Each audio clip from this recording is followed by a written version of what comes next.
Welcome back to the Wolf of Country podcast. Today on the show, Jono Ridler, an ultra-marathon swimmer, something that a person does that makes my hands just sweat thinking about it, that lives his life in the open ocean and swimming. And yes, no, I do not want to do it. But in the 2nd and 3rd of May, did a New Zealand record of the longest non-stop open water swim of almost 100 kilometers, 99 kilometers swim over 33 hours, and still waiting for the confirmation of the straight line distance of around 95 kilometers. But both of them are still batshit crazy of the distance and the time, and I can't even imagine what you've gone through, and I'm excited to have you on the show to talk you through about that journey and what got you to that. And Jono, welcome to the show. Thanks very much, mate. It's great to be here and look forward to talking all about that. We spoke about, obviously, just off air, most of your, off the back of the show, there was so much publicity across New Zealand. You were doing interview to interview to interview. So, every one of my fellow podcasters, Between Two Beers, Dom Harvey, most of the guys that sort of in my scene, you've been across their shows having a chat, but it was really close and tangible to the event. And I know when you spoke specifically to the guys on Between Two Beers that you said, hey, you hadn't been able to go through this emotional state and feel what it felt like. I want to start the show first as we're now over 2 months past it, and talk on, in hindsight now of going through the event, how you feel and all the rest of it. And then we'll go a little bit into like what got you into it and why, all the rest of it. So, 2 months on, how you feel about the event? Yeah, interesting because, as you say, immediately afterwards, there was this recency and I was able to look at it with a slightly different perspective of probably more feeling the physical pain at that point and not having worked through the emotions and what it actually meant. And 2 months on, I'm still carrying some memories for sure of the swim, and I've got my lasting physical memory of it with this wrist injury. But I think there's less specific and less distinct memories of that event, but what I've come to terms with, in a sense, is that it's a lot more normalized for me now. Mm-hmm. So immediately afterwards, it might have felt, as you say, quite crazy to have done something like this, even for me as I was the one that was doing it. But immediately after, reflecting back, it was like, this is nuts. But now it's almost it's a part of who I am. It's a part of my identity that I've done this thing and that I know I'm capable of it. And for that reason, it has become normalized in a way. I think that in looking back in some of the events that followed immediately, like this swim has been quite pivotal for me in my journey. And I think that has been interesting to see, because at the time when I was very much in the thick of it during and immediately after, I wasn't able to reflect on that in the same way. But, we can talk through it with the different swims that I've done along the journey, is that each one of those has kind of propelled me forward as a person and has been really important for me in my journey. And I think this one probably supercharged that in a sense, but is still like a marker along the journey for me. And that's I think is one of the biggest things as I've reflected back, is that it's another important step in where I'm heading on this path. Do you miss that moment, that chaos, that sort of, I know the emotional state you went through going up to, and we'll get into that. And I know the mental state going during the event, again, a chatting point, but coming off something, I know you're strong on visualization, you hit it and coming through it, and then the sort of chaos whirlwind, the positive side of it and all that, and that energy and feeding on it. I've had a couple of those moments through my career in the last few years through major events and so forth. And I know I look back of it now, like I'm going to another event in a few months' time because that happened to me over 3 years ago. And it's like I almost crave that moment again. I almost crave that, not that I want to go through the pain and go through all the rest of it. You crave that chaos afterwards of that, just the community behind you, and almost everyone know where you are and that, and that moment of like, cool, I've done something. It meant something to other people. And now as it goes further along, you almost want to go back to to that moment, not for selfish reasons, but for almost like making other people think about stuff the right way or trying to make them change their lives. Is that something for you? I know we're only 2 months on, so it might not be, but for the other swims and other events that you've done? I think what you experience is very much being alive in that moment, right? So there's a lot going on. It's very dynamic, and you do feel, as you say, very connected to the people that are involved with that event and wider beyond that.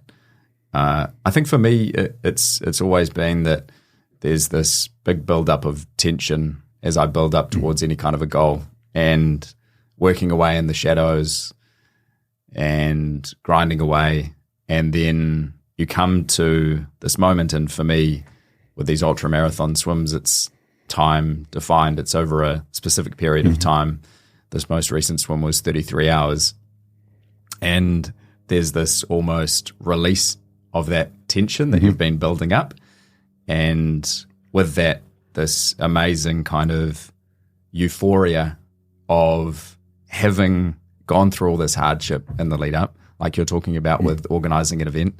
I'm sure that's very similar. There's a lot of parallels, and you're doing the work, and then all of a sudden you're doing the thing. So you've been visualizing, building up towards this thing for so long, and then you do it, and it's just this amazing sense of accomplishment and confidence that you get off the back of that. And so, yes, I very much enjoy being in that moment for those reasons and others. And if I were to live life in every moment like that, I think it would make that less special. Yep. So it's not like, wouldn't be as sweet. Yeah. And if you can build, I think, a life that's punctuated by moments like that, then you do get that real sense of the journey of the peaks and troughs, and it does make it quite special when something like that comes around. Yeah, that's amazing. So let's go back to the beginning part of your journey and story, like swimming, ultramarathon swimming. What got you into? How did you fall into that? What was the story behind that? And then you obviously, since 2019 till the 100K swim now, you've done multiple long distance, each literally time almost doubling it as it goes along the path. Let's talk me through that journey. Yeah, it has kind of been a falling into it as much as anything else. If I go right back, I wasn't much of a swimmer growing up. I did learn to swim lessons between about the ages of 8 and 12, but really didn't enjoy it. I wasn't a pool swimmer by any means and didn't do competitive swimming.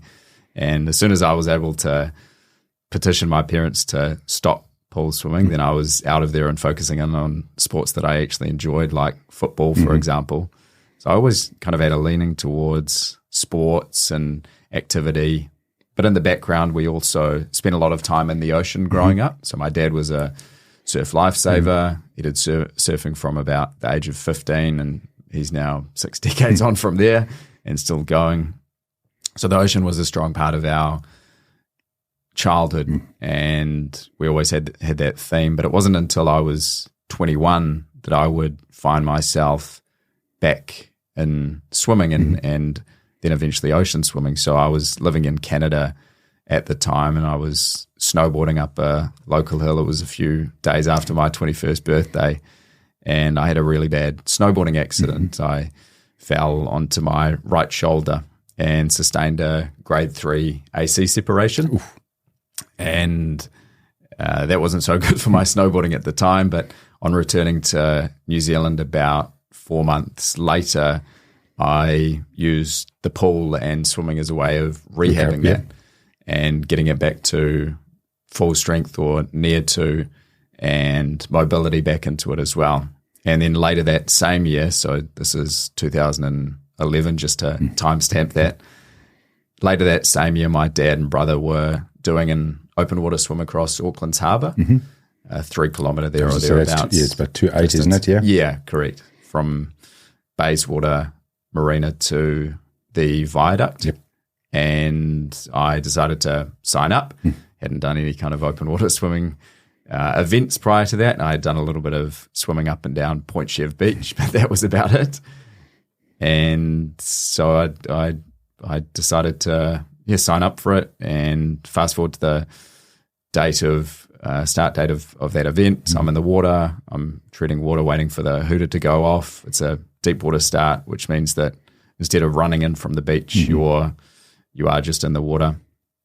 And the hooter goes, it's just chaos at the start.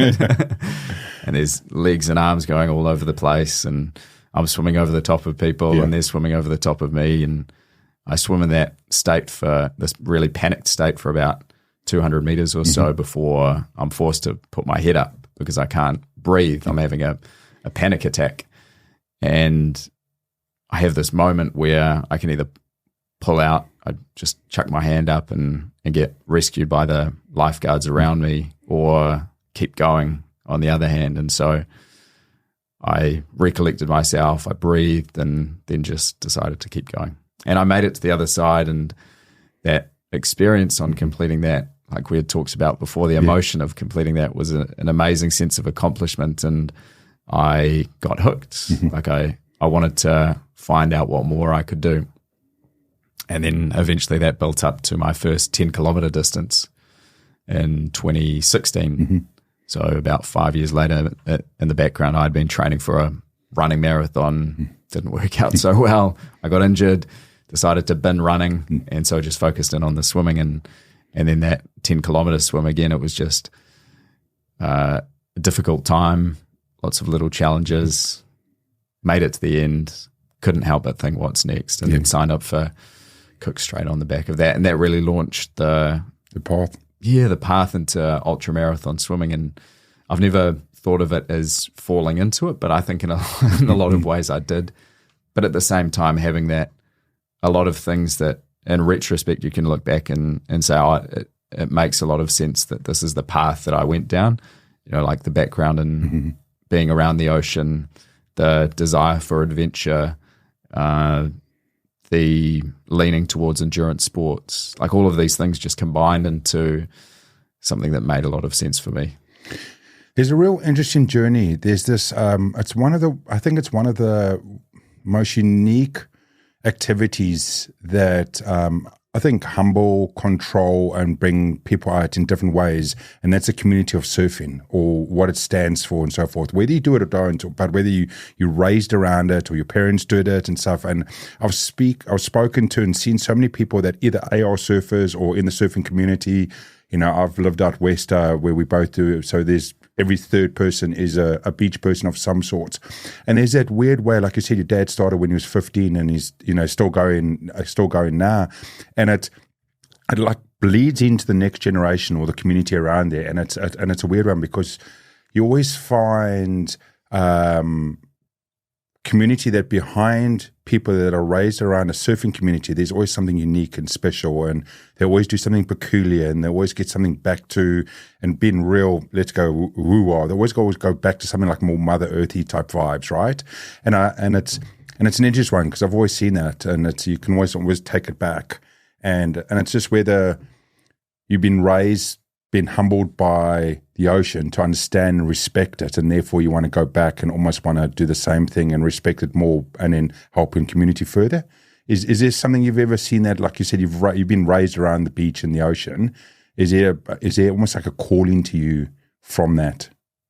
Yeah, I think communities that live close to the ocean have a different perspective on the world. Almost more chilled out because they see the power of the ocean. They've been humbled. They've been humbled. I was humbled multiple times when I was growing up, and it was a lot of fun, but going into the waves and just getting absolutely smashed by dumpers that were going right onto the shore. And you do get a strong sense that there is something a lot bigger than you. There's a force that you can't control. And I think we have built our society around trying to control as much as we can. Control everything.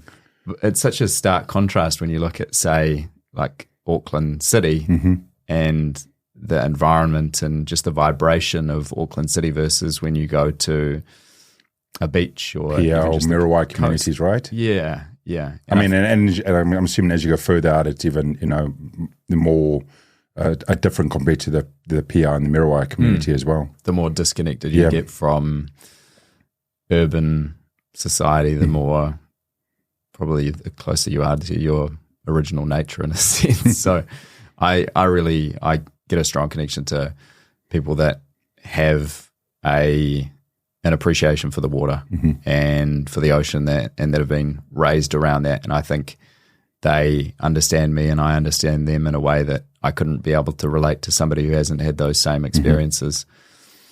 And if I were to go up to another country, maybe somewhere in Asia where it's very densely populated, lots of city, that it would be really hard for me to not only culturally relate to somebody like that, but just in terms of our experiences.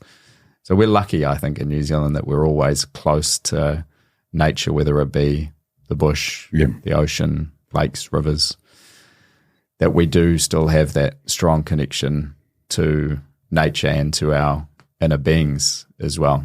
Because the further that we get out of it and that we put ourselves as separate from nature, the further that I think we get from who we are and who we can become as well as people. Yeah, it's so true. I mean, as being a father with the two, young teenagers through the years, I grew up on the beach back in Cape Town, South Africa. I was a lifeguard myself many years ago. A lot fewer kgs than I am now. So I grew up on the beach and had that whole community. And then coming here, obviously the West Coast beaches are a little bit psychotic. Let's just put it politely. So I originally for years and years wanted to, sign my kids up to lifesaving. The wife's like, no, she doesn't like the West Coast beaches. Just they're so dangerous.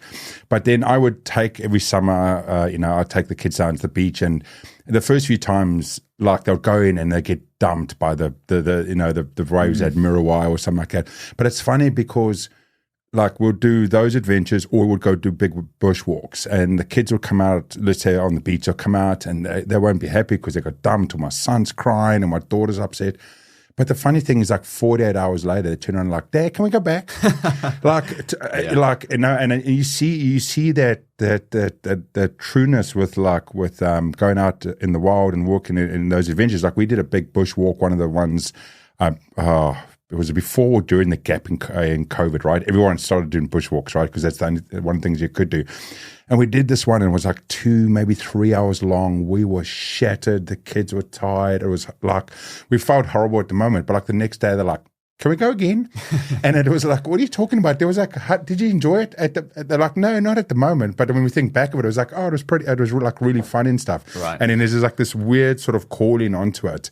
But I think as society, we miss that we need to go out in New Zealand, excuse me, or in Auckland, where we've got so much access in our outside of the city life. You've got the beaches, you've got the walks, you've got things that take you away from the grey noise. And then you'll realize like, oh, cool, that's actually quite nice. Let's go do more of it. And it brings back to what's important to your core, or your sort of caveman mentality. Yeah, and the other part I think that's important about that is we always talk about this mental health crisis. And one of the easiest and most effective ways of tackling some kind of a mental health issue that you're working through is actually just to get out in nature and leave your phone at home or do something like that and realize that it just puts you into a different space. So I think that's really powerful, and we're blessed that we have the opportunity to be able to do that. And I think for me, spending a lot of time not only swimming, which has its own benefits, but being out in the ocean, I find that kind of no matter what I come across, if I am going through some kind of a mental health challenge or something, that I've always got something that I can come back to. And that is something for me that I'm really grateful for. And I just hope that other people that live around here and live around the world can see the same and get the same opportunities so that they can get out of their own heads once in a while, Totally. Let's go back to you decide, or how you decide, I'm going to swim 100 Ks or swim some ridiculous distance for this big one in May. How was that decision made, and how did you communicate it to your wife and your tribe before going public? Yeah. So after the 10K swim, I had a few other, not filler swims, because I think that kind of undermines them in a way, but yeah, other big swims. And so I'd built up to my longest swim being 45 kilometres, which was from Metapuri Beach to the Poor Knights Islands and back, which was the first undertaking of that route as a double crossing. It had been swum before from the Poor Knights Islands back to Metapuri, but never the other direction, and never as a double crossing. So that was my longest swim, and then off the back of that, I knew that I wanted to be building up to this challenge to swim from Great Barrier Island back to Auckland. I first wrote about the idea of swimming that route back in 2019, and it was only a few months after swimming Cook Strait. But I had this connection to Great Barrier Island. My parents met there. We would spend summers there growing up, and I just thought it would be really unique and cool to be the first person to explore and adventure that route. And so at the time I was thinking of swimming from somewhere on Great Barrier, like the southwest coast of Great Barrier Island back to Takapuna. That was kind of the route that I had in my mind, and that would be about 85 kilometres. But then when we being myself and Live Ocean, when we started talking about this, I decided that it would actually be more impactful and more powerful if we could make it a 100-kilometre swim. And so that's where the idea came from. And it was also, for me, it was the allure of this massive personal challenge. So it morphed from being not just an 85-kilometre swim, but from being an 85-kilometre swim to a 100-kilometre swim. And then we started looking at different routes that would allow us to achieve that. And what we settled on at the end of the day was going around the back of Little Barrier through Tiri Passage and then on to Narrow Neck from there. Yeah. And your wife, supportive? Oh, sorry. Yeah, I didn't really go through that. Yeah, no, that's all good. I was saying, I mean, she's obviously seen you do all the distances before, but when you come up with this next one, which is next level, crazy, to put it politely, for most human beings, she was like, cool, yeah. Or what was her view? Yeah, it's a good question, because I think with somebody who's going to be really close to you on the journey, you do need to get that consent in a sense. So I've learned over time that, and I think for Cook Strait, I didn't actually properly talk to her before signing up. That was a bit of a mistake, and she pulled me up on that. But I've learned that the best way to get her engaged in it and bought into it, because it's a pretty significant sacrifice, not only for me in terms of the training that will lead up to one of these ultramarathon swims, it's also a sacrifice for her. And so I need to get her on side and make sure that she's comfortable with what I'm thinking about and planning before actually starting to put it into motion. So I think that groundwork, that foundation of that agreement and backing and support is really important. And then it makes everything else easier from that point. So I still need to make sure that I'm keeping up my side of the bargain with whatever we've talked about prior to make sure that she doesn't feel like I'm taking the piss, basically. So still doing all my chores around the house, still being a husband. Right. As much as I can be, right? And as long as we've got that understanding and I'm keeping true to what I've said I will do, then she'll continue to support me through not only that journey, but also the ones that follow. And it is really important for me to have that support. What she also provides is not just the agreement, like the consent to be able to do it, but actually the emotional support as I go through as well, because it's difficult doing this kind of stuff, training for hours and hours and being in a fatigued state and having those self-doubts and needing people around you that you can actually talk to about those things. And Sarah's been pretty powerful in that sense to help me in working through those things and And when I have those moments of self-doubt, because that's inevitable, that she can say, yes, but you've actually evidenced and proven that you can do this. So why are you having these thoughts? You know, but obviously it's harder for you to work through that yourself. Yeah. It comes along, right? When we're going down paths or journeys that we're trying to take on in each one of our lives, no matter how small, big it is, right? Obviously, you know, there's sometimes that self-doubt, or depending if you have the imposter syndrome, right, which is quite commonly termed in the last couple of years, has come out as well. And it's sometimes it's just, I don't know if it's a weird way that I speak by the caveman mentality quite a bit, because I think we're still wired there. I don't know if it's that caveman coming back and just making sure you've been more safe than you need to, then you're thinking more on the safe side than the advanced side, and because we don't understand it now, we've built up this imposter syndrome terminology and use of it, but it's actually our brain just going, hey, are you sure?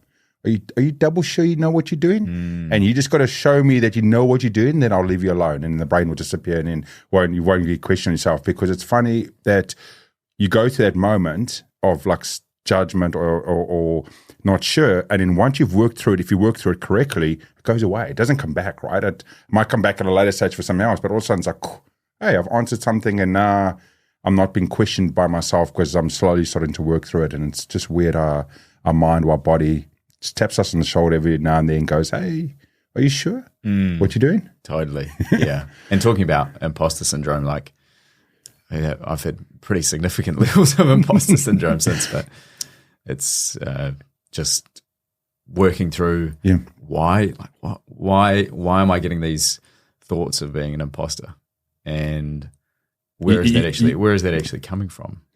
Like, for example, this talking to you right now. I'm like, well, why would Lawrence actually want to talk to me? You know, and so I get thoughts like that. And why would somebody want to read about my story or watch my story? What have I actually got to offer? So these are the kind of thoughts that come into my head, and I'm sure they come into everybody's head as well. I think the more I've kind of come into the public eye, in a sense, the stronger that's been as well, is that the impact of what I'm doing has had a wider reach, but also at the same time, I can't help but think, like, why should actually anybody care at the same time? That's been a difficult thing to work through. But again, sorry, just to finish off that thought, but to your point is that you just have to work through it, and eventually that kind of nagging thought that's in your head does disappear, and it becomes like a new normal in a way, right? You just accept that that's how things are, and with the right kind of guidance and counselling of, well, why would somebody want to listen to me? Well, maybe it actually helps them in a way, and rationalising it that you can move through those negative thoughts. Yeah, it could be an interesting one from, you know, a lot of people that come into a situation in their life when they do something unique, special, and they come out. And it could be something that we just raised with, that we don't get shown as a kid, or understanding that, hey, you know, not saying that your voice counts. I don't want to go down that channel, that, hey, what you say counts, or that I don't want to open that can of worms. But I'm talking about in the sense of having it that your story can mean something to someone else. That's a little bit, better in that sense. Because we're not raising that going, hey, by the way, Jono, your story or what you've gone through might mean something just to one other person, and understanding that that can make a difference to them. And we normally realize that either the good or the bad way as we grow up. We do something and we're going, oh, shit, we've pissed someone off.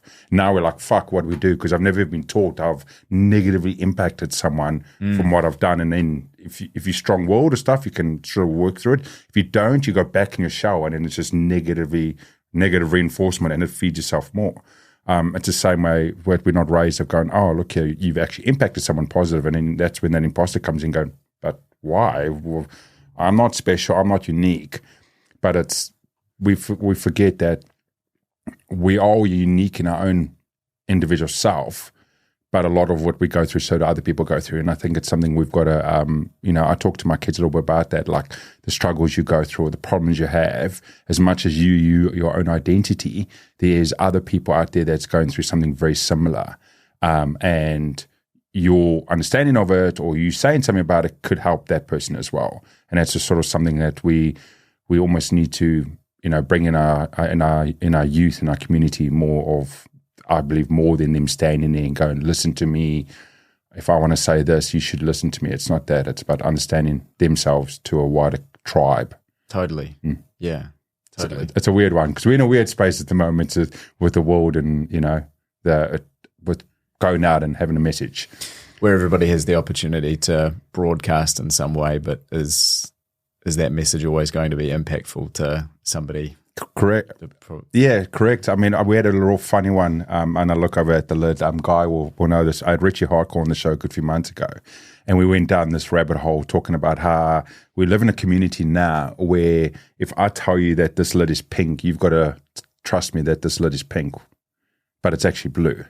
And just because I come out and say I've got a belief in this way, or this is the way I see the world, you can't judge me on the way I see it. And it's just it's more of an American overseas one, and we struggle as much as we struggle here in the New Zealand side. But it is a sort of a way that we're allowing our community to say things but not understand things. Do you think that's come about from the cancel culture as well, as that you can't put something out there that is able to be challenged because you'll be shut down as a result of it? 100%. Totally a piece out of it. I know we're getting a bit sidetracked. We'll come back to swim soon. I totally believe cancel culture becomes part of it, and cancel culture has now become made a problem that people that want to say something that's beneficial are in fear to say something that is beneficial. So people that's talking shit will talk shit, but people that want to have a benefit or make a change, sometimes, especially if they're a smaller person, identity, company, or whatever, is fearful that if they come out and say this, they'll be cancelled or they'll be shunned because of saying that. But some random Tom, Dick, and Harry can come out and run his mouth out, and the world allows them to do it. And it's a weird one, because we look in a society, we go back a couple of generations where sitting in a car with a kid and baby and no babysitter was fully acceptable. Sitting in a car and with a baby on your seat and smoking next to them and drinking and having that social etiquette was totally acceptable. We talk a couple of 100 years ago and how things were totally different, and the world evolves, and we evolving now, but now we come to a stage that, hey, what they did 10 years ago, 20 years ago, half a generation or generation, wasn't acceptable, but we are now going to burn you for it. We seem to be the only generation, or the only time in what we can find in history, that we're going to burn you for your history now.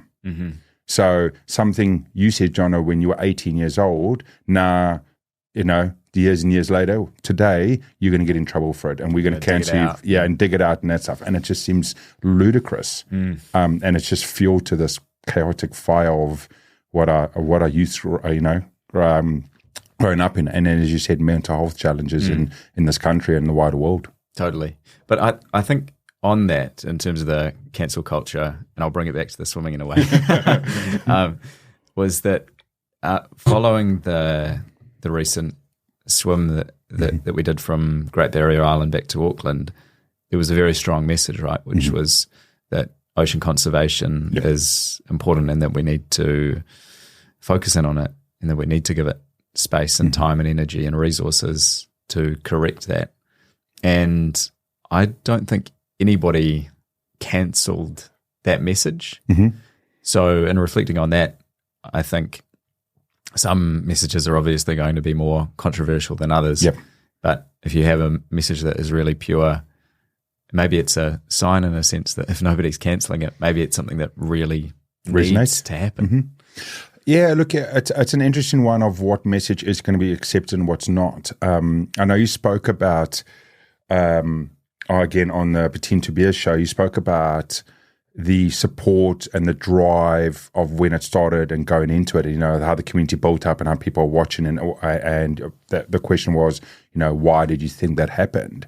And I was thinking to myself, the thought pattern is there is the portion of community that truly is inspired by what you're doing and wants to make a difference and wants to resonate that. And we want to see a human being doing something that we shouldn't physically be doing, right? And cheering you on.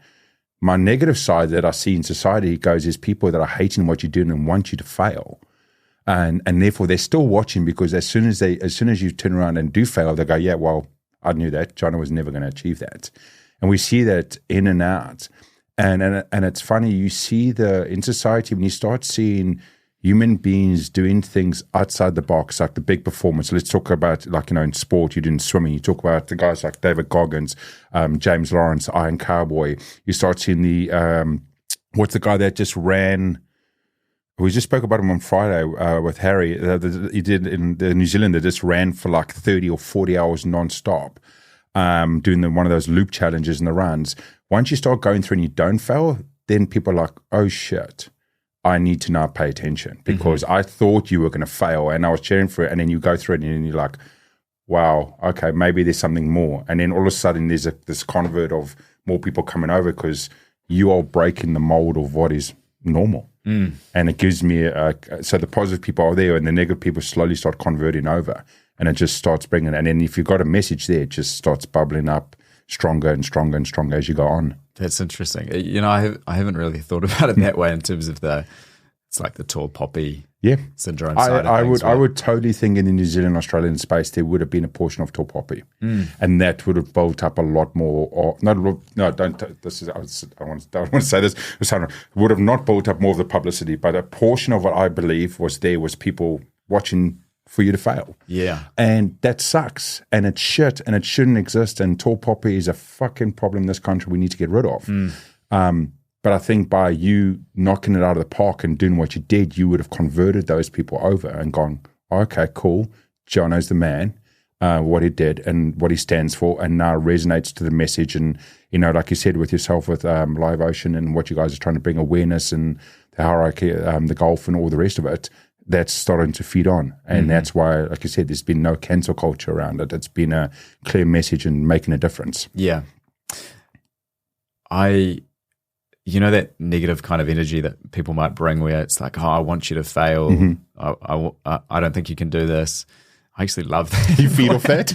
I do. Yeah. Yeah, I feed off it. If somebody tells me something to my face, like, I don't think you can do this, I'm just like, well, okay, watch me. Yeah. I was same one, but I know where my strengths are. So I've got things I'm good at, and I've got things I'm really shit at. Yeah. Don't put me on a bicycle. I used to be a very strong swimmer, but not long distance when I used to do life-saving, things like that. So, so if you come to me, I've got that fuck you attitude. Like, oh, you want to take me on? Let's go. Because I've got that thing that where I know that I'm decent on, I will fight till I die. Whether I win or not, that's a different discussion. So I had this, just funny enough, you might find this funny, I had a challenge with my daughter the other day. So she's 14 years old, goalkeeper, field hockey. And that's also a pretty crazy position, right? You're standing there, balls can hit in your face. And she was training with a coach just a couple of weeks ago, and tried to motivate her. And because she was going through a bit of a moment, and I turned around and I said, come on, come on, Meals, you got to push through. And she always does this whole thing, turns around and looks at me and goes, Dad, you've never been a field hockey, you've never been a goalie, you don't know what it feels like, you don't know what I'm going through. So I'm like, okay, props to you. Full respect. I can't resonate with you because I haven't been in. So I'm sitting there watching the session and going, okay. So I shout out to her. I said to her, okay, if your coach in a few weeks' time brings his kit down, because he's a big guy and I'll be able to fit his kit, I'll get in the goals. I've never played hockey. I've never played it. I said, I'll get in the goals and we'll do a one-on-one, me go against you, that you've been training for 2.5 years. I've never been trained, and we'll do a session and we'll see who wins on this. And she goes, oh, okay. And then she goes, yeah. And she goes, how do you think you're doing? I go, I'll win. She goes, oh, aren't you just big-headed? And I said, no, I'm not big-headed.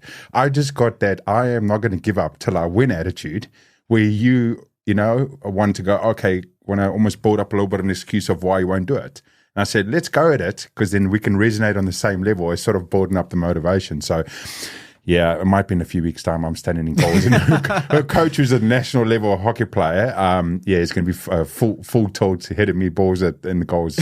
I might come back and go, I hated it. It was the worst idea. But then at least I can resonate and understand what what she's going through at that moment, and then also being able to support her in the right way. Hey, good luck to you. Yeah. I love the attitude. It's great. I know, just boarding it on. Let's bring it back down to your swim, right? So I can imagine people listening or watching going, cool, 100K swim. How the hell do you train for that? How do you train for 100 kilometers, even running, or like, cycling? It's like, I know I've spoken to guys that have done, Ironmans and the big ones, and it's just, the distance is ridiculous. Like, how do you train for 100 kilometers in the water? So I had a pretty good base coming into it. Like we talked about earlier, I had done a 45 kilometer swim. 100 kilometers is a little bit longer, a little bit of a step up. So there were some changes that I needed to make to my training philosophy. Typically what I've done in training for these 20 to, let's say, 50 kilometer type distances is I've built up to a peak of double the mileage of whatever I'm going to be facing on the day across a week. So if it's a 30 kilometer swim, then 60 kilometers as my peak, and I'll build up to that and then hold that peak and then taper off 2 to 3 weeks before eventually hitting the swim.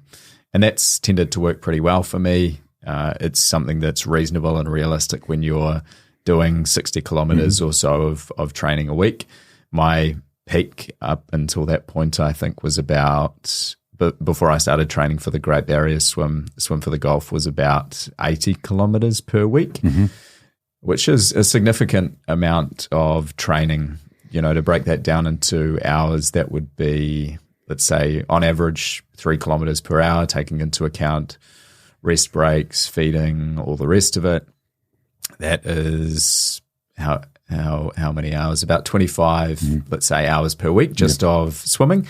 And then you've got your recovery on top of that, your stretching. You still have a day job, right? I still have a day job. It's about 50 hours or so a week. So, there's not a lot of time for stuff around that.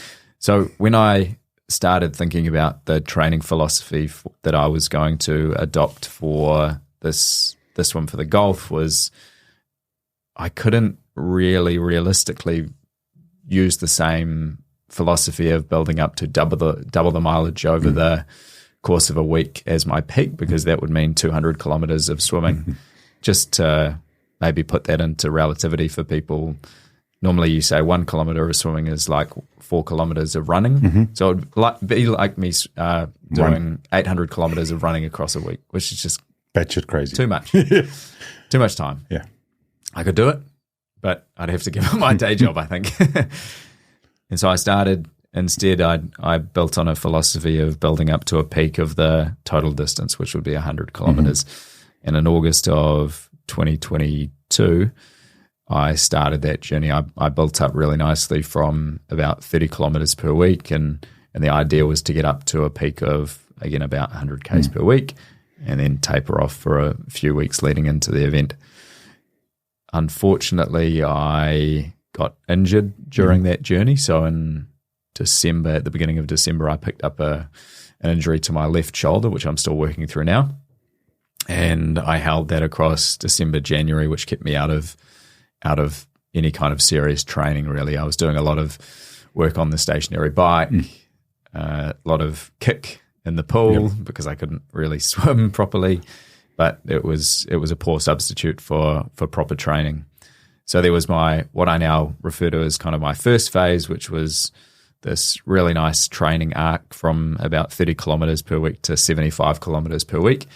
And then post-injury, when we decided to actually go forward, we had to reset the window for the end of April and start that second phase. It involved a little bit of a different approach, which was now building in some strength and conditioning work. So a couple of workouts a week in the gym, a couple of pool sessions, and then 2 long back-to-back ocean swims.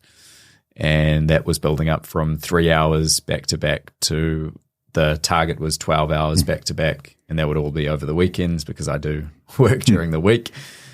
And ultimately what it culminated in was 3 back-to-back 8-hour swims over, it was the pool on one day, the pool the next day, and then the ocean the following day.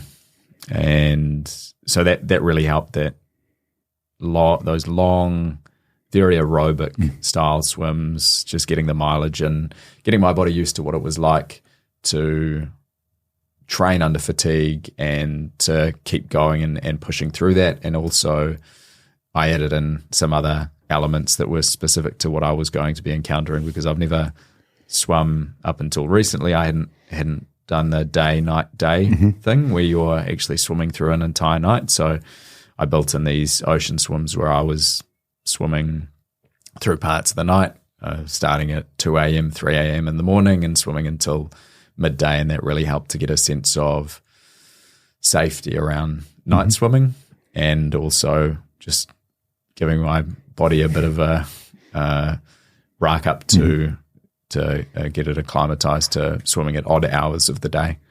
So that was the main kind of philosophy around the training. You want to simulate as close as you can without actually doing the thing, what you're likely to encounter. So bringing in these different bits and pieces to build this big jigsaw puzzle. And you doing these, so when you're training in these open swims, you just doing these by yourself, right? Normally you're going down to Takapuna and you're just swimming out in the bay there by yourself for 8 hours. Were you saying 8 hours from 2 a.m. in the morning? There's no one ever come out to you and you come out and going like, no one's ever phoned and said, hey, there's some random dude at like 4 o'clock doing laps in Takapuna, or nothing weird like that's happened? Luckily not on this training journey. But as you say, getting in the ocean at 2 a.m. and then swimming on my own until 10 a.m., whatever the time is that I get out. So I guess most people were sleeping and they couldn't really raise their concerns. I have had an ambulance and police chopper called on me before because there was a concerned citizen who thought I was going out into some overly rough conditions with a friend, and then as we came back, we saw the ambulance back at the beach and police squadrons that apparently had been going up and down the coast trying to find you. Yeah, but in the training journey for this one, it was pretty good. It was interesting. I'd go out at again starting at like 2 a.m. in the morning, and there'd be a group of like young kids that were drinking out on Takapuna boat ramp around there, and I'd be getting in the water. So it's just this really strange kind of juxtaposition of the different activities. I can imagine they looked over at you and had some interesting questions like, what the hell are you doing at 2 a.m. climbing in the water? Yeah, probably. I can't imagine it being warm or anything, and just, No, I mean, it wasn't super warm, and I was training without a cap as well to really get that cold adaptation, so that was quite helpful. When I was training, it was peak of summer really, so it was starting to get a little bit cooler from probably end of March or so, and I was doing it end of April was when the window was opening, and so I knew that I needed to also build in that cold adaptation. That was another one of these jigsaw pieces, so that was a really useful way of doing that. And if it was raining, good. If it's windy, good. If it's rough conditions, good. It all helps. I want to get on to why that specific time period, but talk me through pool swim. Do you have a relationship with the pool wherever you were? Because 8 hours in the pool is like you using up a lane and you just in there, or do you just go down to the public pool and just swim for 8 hours and not worry about everyone else around you? Because that's quite an interesting one with the noise and it keep moving and you just keep going. Yeah, it's just paying my fee to get into the pool. I go to the Olympic around the corner in Newmarket, and that's my normal pool, but it's got pretty high chlorine levels, so I can't stay in there longer than about 5 hours before I get this chlorine cough. So I try to go to pools for these longer sessions where it doesn't have as high levels of chlorine. So I'll pay my fee, I'll jump in a lane, I put my food on the side, my food and my drinks, and then I'm off, and most of the time there's not really anybody else in the lane. People might come and go. But it's a nice distraction in a way, because 8 hours of pool swimming is You must have had some sort of staff ask you or something. Did no one pick up that this dude hasn't left the lane in like 4 hours? Come on. Like, is everyone just paying attention to their own ward that no one's realized that you're still in that lane like 8 hours later? Sometimes. Yeah. Sometimes you get people saying like, oh, what are you training for? But most of the time, I guess I just get looks as opposed to comments. Yeah. So it should have like this board of what do you think he's training for? Like next to you, right? What am I training for? Right here. And you get out, you can see all these little, Definitely. all these little messages. I think when people see the food on the side of the pool, they're like, what the heck is going on? Like the old adage is that you don't eat when you're swimming. Yeah. So people always ask me, don't you get indigestion and stuff? And I'm like, no, it's actually perfectly fine to eat while you're swimming. Yeah. You're not gonna drown. Yeah. And I've had to train myself up for that. But when somebody sees all of my bananas and gels and drinks on the side of the pool, they do a bit of a double take and they're like, yeah, okay, so something's a bit different here. Oh, that's great. So training up the window. So obviously we're talking about the end of April. It ended up being May due to some weather and so forth. Why that window? Why colder than warmer? It wasn't my first choice. So we were originally looking at a window that would be in March, and that's when waters were likely to be warmer.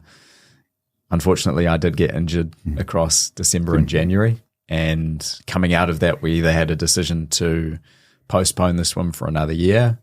My wife's pregnant. I knew that would be challenging, training for a 100-kilometre swim under those conditions. Or we could push forward. But what that meant is I needed enough time to ramp up. So we were looking at the end of January. How long is it realistically going to take to build up? And I was thinking in my mind, it's probably about 2.5 months from here.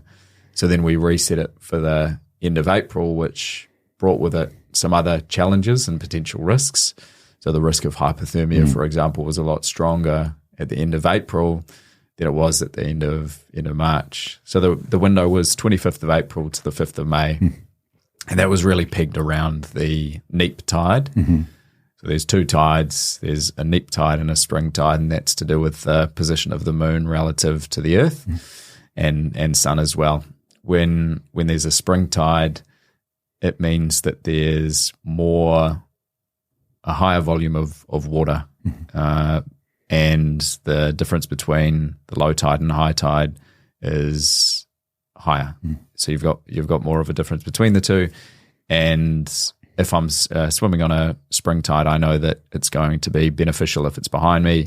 It's going to be really hard work if I'm swimming into it. And we were going to be facing about 5 or 6 tide cycles, depending on how long the swim went for. And so we wanted the weakest tide possible so that it wasn't really a factor. And we got somewhere between a neap and a spring at the end of the day, what it worked out to be swimming across the 2nd and 3rd of May. So the neap wasn't exactly from the 25th of April to the 5th of May, but we also had to consider that we're trying to get a window that's going to be suitable for the weather, and getting good weather across 2 days is actually going to be bloody hard. And also being able to give enough time that we can get the crew to commit as well, not just saying, oh, let's go out on this day. Yeah. So, because how big was the crew? We had, I think it was 16 people out on the water across 2 boats. Yeah. So it's a pretty decent crew. Yeah. And people that have their own lives, responsibilities, obligations, lives, and it ended up being that they dropped all of that within a very short space of time. We made the decision to go ahead 2 days before the start of the swim on the Sunday, met the following morning, and travelled out to Great Barrier Island on the boat. And then they spent 2 days as well out on the water, plus for them inevitably some recovery because they were throwing their guts up. It was not nice weather. So for them it was a massive sacrifice. And I think that's another thing that people don't actually see is how much of a team there is that supports these kind of activities. Yep. It's massive. It totally is. we see in the news a individual or a team coming across the line, but don't realize the support or what's there to get them to that point, right? And what else is needed? Like, in a weird one, I'm a massive Wrexham fan, and Welcome to Wrexham that's been all over TV in the last few months, and that whole story and then the reality show that hangs behind it. And obviously, you look at this, this football team that gets promoted, it's owned by the whole. But because they did that series, you see everything, you see all the behind the scenes, the decisions and everything else that goes in to run just a fifth league basic club, just to get him to play a game on the weekend, and then realize that there's not just 11 guys in the field, there's maybe 3 times that size behind helping support and getting them through the process. And it was quite cool with that journey, because these guys are fifth league and they're not these, top league football celebrities that only think about themselves. They actually, a lot of them turn around and were like, thanks for that person, that group, that organization. They had that integrity and respect to go back, and you can see that there's more to. There's the person that did it or the team that did it, but fundamentally it's part of the puzzle, your jigsaw, with everyone else that's helping out. Yeah, and same again with like Tour de France, which I've recently been watching that documentary. There's a new one, yeah.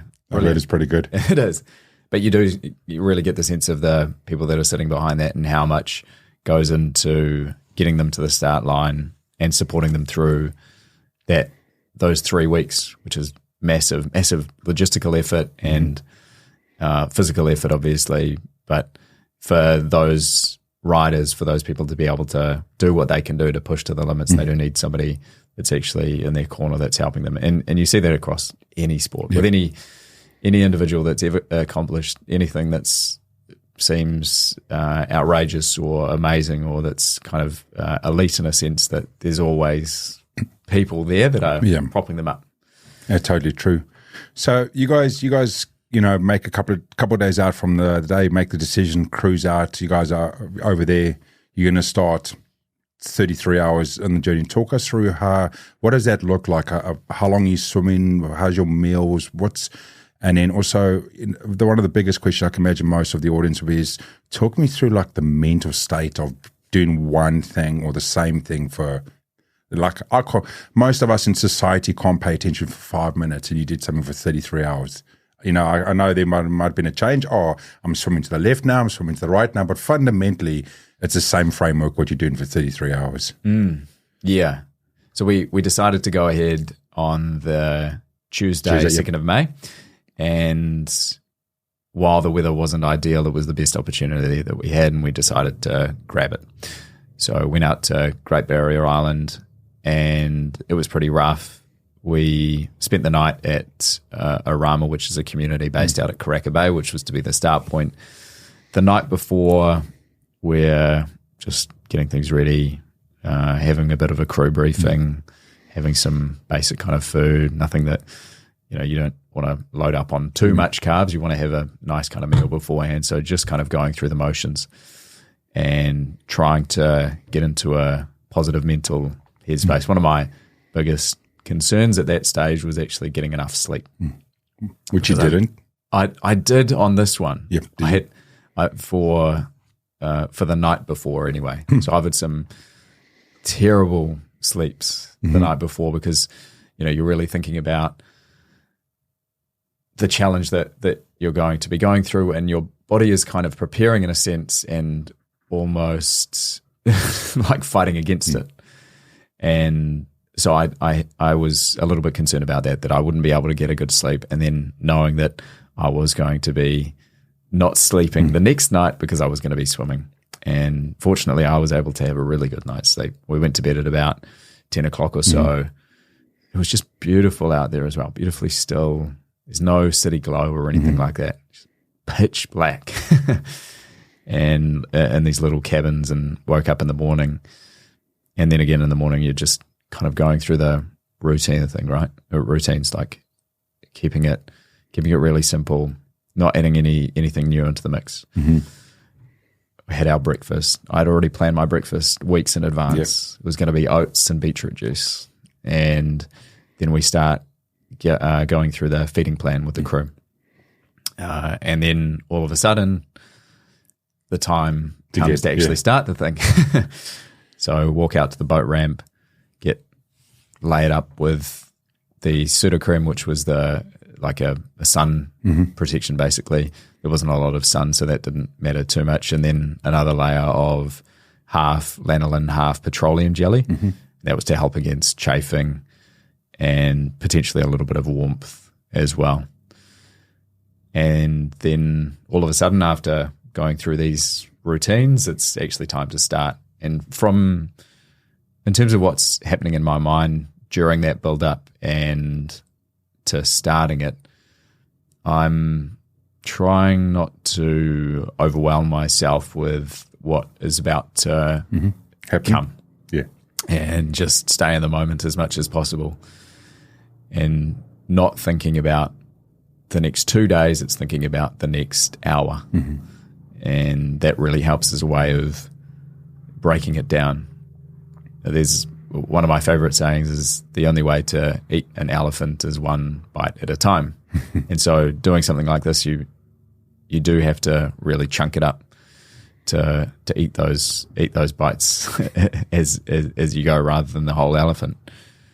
I did a little bit of visualization before I started, which I think was helpful. Again, like I'd done that for weeks and weeks in advance, just swimming the route before I actually swam it, and getting a sense of what it would feel like, and what are the landmarks that I'm passing, and is there anything else that I need to look out for? What's my emotional state? Anyway, so eventually start this thing, and I'm just trying to keep my mind as empty as possible. The first 5Ks or so is beautifully still inside the bay, and then we exit the safe harbour of Karaka Bay, and we're out into the channel between Great Barrier and Little Barrier. It's only 8 knots of wind, which is awesome, but there's swells starting to roll through, so it's getting a little bit more interesting, but not completely challenging. And then for the next 15 kilometres or so, it's pretty processional. Just swim, stop, have a quick feed, not touching the boat or anything like that, right? Just treading water. Yep. And I'm just keeping in the moment as much as I can. And it's quite exciting because there's the crew around me. You're actually being able to put this dream, in a sense, into reality, and it's almost like a weird moment where you've been building up to it for so long, and then all of a sudden it's happening. So yeah, we have a great first 20 kilometres or so, and then I start getting some gut distress, and that's not so good. That's kind of the first sign that things are going wrong. So in terms of my mental state, that's when the first of the negative spirals kind of started. And one thing, because I think this was part of your question as well, one thing that I've found with those situations is that they're inevitable, that you will go and you will have those negative thoughts. And I'm in my head for a lot of this. The crew's obviously there talking me through some things, but a lot of my time is spent in my own mind. And you need to have some tools on hand to be able to pull yourself out of that when it happens. It's not an if. And so at that point, it was triggering those tools that I had to be able to try and pull myself out of that negative space as well as I could, and that worked pretty well. Are you at this moment when you're having this judgment or so? Are you like treading water and talking to the boat, or are you on your back? Or I mean, obviously swimming, communicating the boat, it's a bit hard. So when you're having these moments, you said you're actually talking to the people on the boat. How is that? Are you just are you actually stopping to have a moment to almost recenter yourself, or what were you doing then? Still swimming, yeah. Still going. And the basic kind of structure of the 33 hours was every 40 minutes would be punctuated by a feeding break. Oh, okay. It would be about 30 seconds or so. It was mostly liquid feeds. And the crew would chuck it out over the side of the boat. I couldn't touch the boat. It's one of the rules. And there might be some words that are exchanged quite quickly during that time, but otherwise I'm in my head working it through, teasing it through. So it's, not so much that I'm stopping. I'm just continuing to let my body do its thing. And it is that mind-body disconnect in a sense. just letting my body continue to turn the arms over, and then working through triaging these mental challenges that I'm going through at the time to bring myself back to that neutral state. So it's pretty much because you've done it so much with the swimming, it almost becomes like the habit, right? So your body's just doing its thing, and literally you stepped away from your body in a weird way, and you're having this war with your mind to keep going. I'm struggling. What should I do? Why am I doing this? And all that whole judgment, and trying to break through that to get it back, that you can then become one with oneself again. Yeah, and just being self-aware enough that you can know what's and hear the thoughts that are going on in your mind, and appreciating that those aren't really your thoughts, and that these are things that you need to work through to get yourself out of that space. So I've done like a lot of meditation, and that's been incredibly useful for training myself in a way to be aware, be conscious of what's going on in my mind, and that the thoughts that are there are not necessarily mine, and that they can be controlled in a sense. I think control is potentially the wrong word, but they can be managed. And if you don't have that ability to be able to be self-aware enough of your own thoughts, then it can actually be really difficult to get that mind-body disconnect, and the disconnect of your thoughts from these external thoughts as well. So one question I've got asked personally, because how deep is the water in your deepest part when you swim in? Is it very deep at all? That must be really deep. I couldn't tell you exactly how deep, but kilometers off the coast, and must be. So some sort of animal swimming underneath you? My fear. Yes. Yeah. Any worries for those, like great whites or anything else that in that route? Any hiccups during the swim that possibly could have come across? Sharks were a potential risk through the swim, and that potential route is known for its hammerhead sharks, its bronze whaler sharks, and potentially mako sharks, the odd great white. So there was always a consideration for what we might consider in terms of marine life, and what the crew would do in that moment if there was some kind of a not just a risk anymore, but something that was happening. So we talked through those different situations and what I would do and how the crew would react if something were to happen. Obviously, if a shark decides to take me out, then it's going to be all over very quickly. But the risk of that happening in reality is so small. And I say this to people, that the chance of the likelihood of a shark attack, the number of shark attacks that happen per year is actually less than the number of people that die from having a coconut fall on their head. So when you put it into those terms, it's like, oh, okay, like I'm probably spending a lot more of my time in their environment, so you got a high percentage, increasing my risk. Yeah, but at the same time, they're not really there to jump on your leg. Yeah, and it's a case in many instances where it's just mistaken identity. And so, yes, we knew that we were traveling this route where we were probably likely to encounter some kind of marine life. We didn't at the end of the day. I have seen sharks in Foveaux Strait when I was swimming from Stewart Island back to Bluff, but not on this swim. It was fine. How did that make you feel when you saw the sharks? Were they a distance away or close? They were. Yeah. They were quite far below me. Oh, yeah. So there was a group of about 12 sharks that was just circling in the water below me. And it was far enough below that I didn't have any major concerns. My first reaction was one of panic when I first saw them. And then that transformed pretty quickly into just curiosity. Yeah. And the moment passed by pretty quickly because they were there, and then 10, 15 seconds later, I'd swum past and I could no longer see them. There was one, the crew didn't make me aware of this until afterwards, but there was a shark that was hanging around closer to the surface.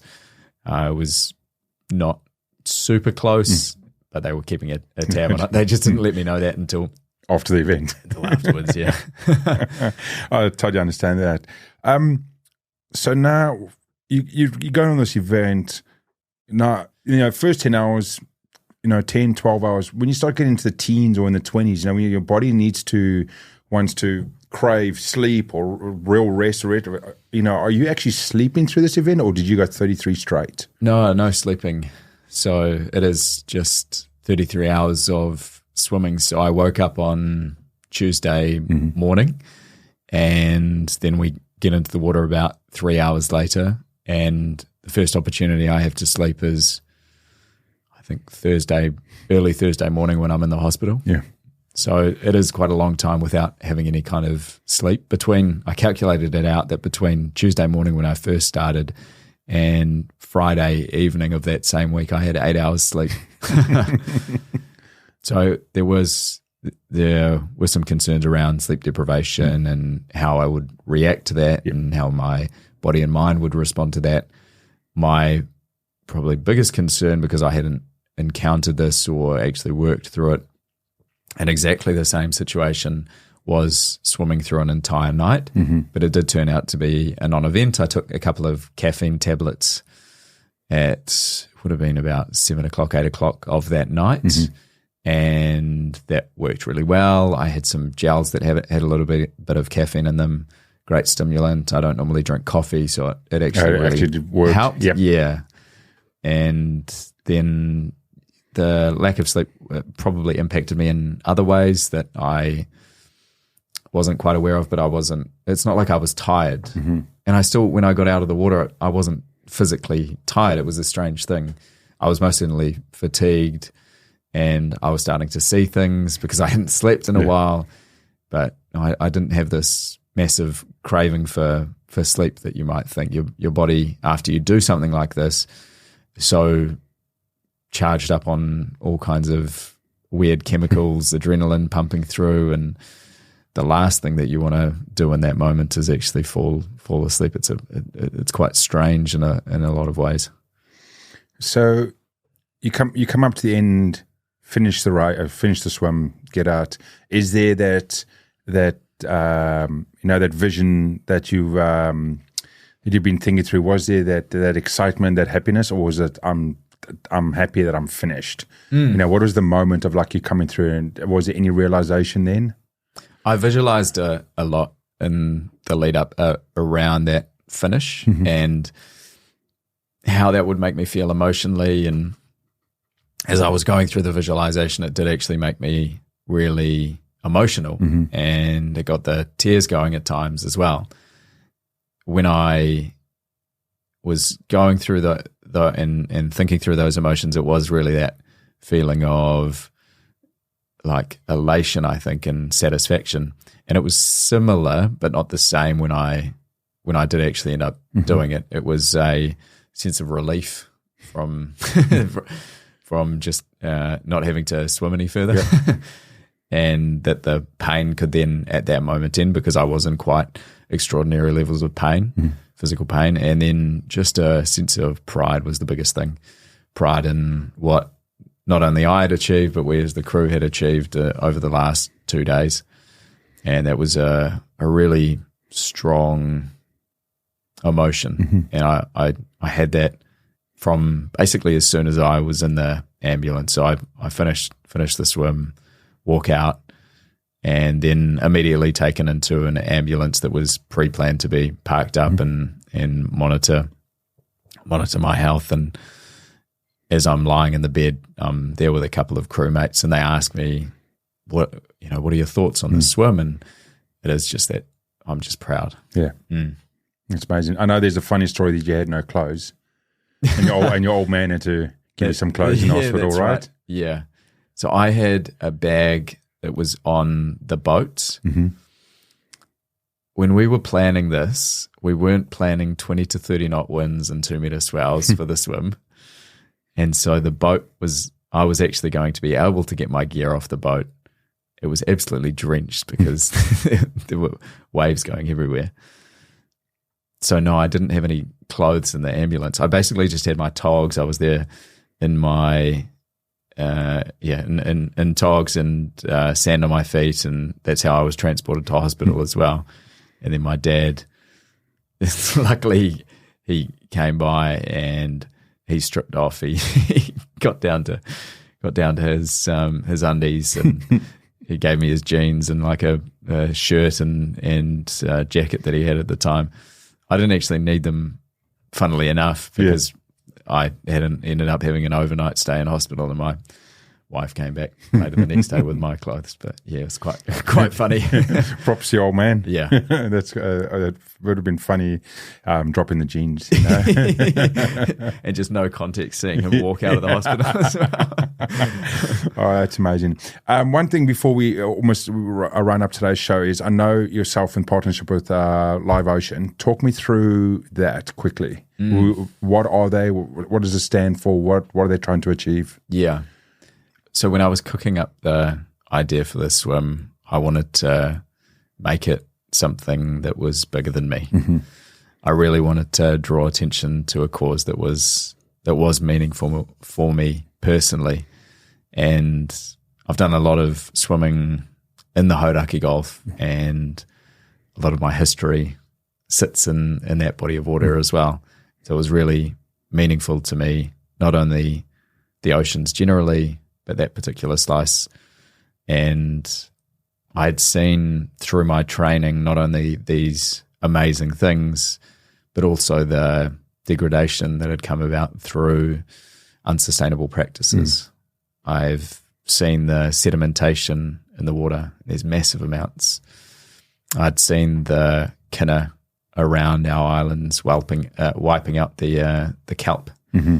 And I'd seen the general decrease in marine life. And as I came to learn more and more about this, and not only those factors, but also a bunch of other ones, and talking to scientists and experts around what was happening, it impassioned me and it made me want to raise my voice for that. Mm-hmm. And so off the back of that, looking at what I could do for the Hauraki Gulf, I partnered up and targeted Live Ocean. Now, Live Ocean is a charity that was founded by Peter Burling and Blair Tuke, the America's Cup sailors, and they had a similar experience. They were doing the round the world ocean race, and they just saw how devastating it was in certain parts of the world to see the ocean in the state that it was, and seeing in our own backyard that it was happening as well.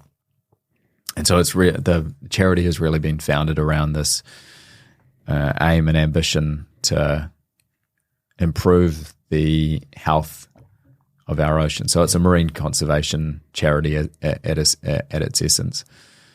And so I partnered up with Live Ocean, and they were completely behind the idea, even though it was something that was very unique to them. And through that, they were able to really help with creating the platform and driving the awareness and attention to this cause, which ultimately was what we wanted to achieve. Not just that it was this physical endeavor, but that it was something that was more importantly highlighting the state of the Hauraki Gulf.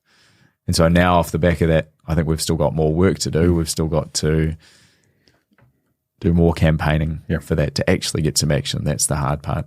I think through this we have been able to raise some pretty good levels of attention and off the back of that awareness, but the action is always the hard part. So we've got this really nice partnership now, and I think we'll probably see some more things in the future. Yeah, that gets me on to my next and last question for you is, what's next? Yeah, of course. To most people, you haven't climbed a mountain, you've climbed like Mount Everest in respect to what you achieved. Like, how do you, what's next? And then also, how do you still keep yourself humble, not that you don't lose yourself down the mountain, right? Yeah. in terms of the humility side of things, like it's in my nature, and it's. I think you'd really be hard pressed to grind that out of me. So it's a good point, though. You've always got to stay in touch with what is your base message like? What is the purpose of actually doing this? Not, it's great that a whole lot of people are watching it, but why are we at our core? Why are we still doing this? So the what's next is not yet released. Toward the end of next year, I'll probably be pulling something else together, and we'll see what that looks like. Still an idea that I'm working through in my head, but yeah, there'll be something more for sure, and I don't think the work's done yet. Yeah, it's amazing, Jono. Is there anything else you want to leave our audience with as we end off today's show? Anything that to think about or thought for the day or something like that? I think it's, if there's one thing that I've found through my journey and looking back over the last decade, 2 decades really,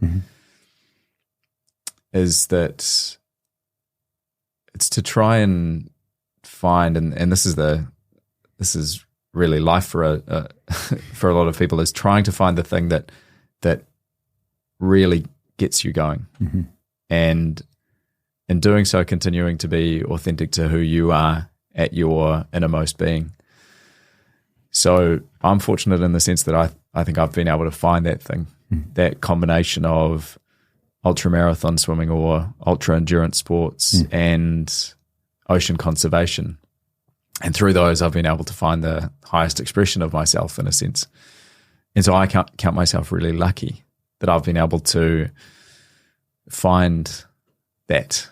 And I had been searching for it for a long time and trying all kinds of different things. And the only thing I think I'd say to people is, if you haven't found that thing or what feels right for you and that feels authentic for you, to keep trying, to keep searching, to not stop until you have found it, because there is something out there. And I think the greatest tragedy is if you go through life without searching for it, but without finding it either, that it would just be such a shame for you to ignore what you could be, what your potential could be.